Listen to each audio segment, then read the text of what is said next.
Eva Pirnat je oseba z ogromno pozitivne energije in veliko nadarjenostjo.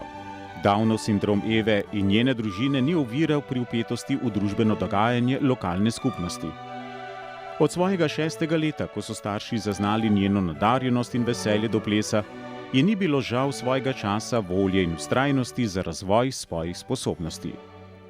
Pri 12 letih so Evo vpisali v plesno šolo Kranj, kjer je bila prva oseba s posebnimi potrebami. Kmalu pa je bilo jasno, da je Eva nadarjena, vztrajna in delovna, zato se je v plesno šolo uspešno vključila. Uresničila je svoje sanje in nadarjenost. Prav s svojim delovanjem osvešča, opogumlja in spodbuja vse, katerih življenja se tesno prepletajo življenju oseb s posebnimi potrebami.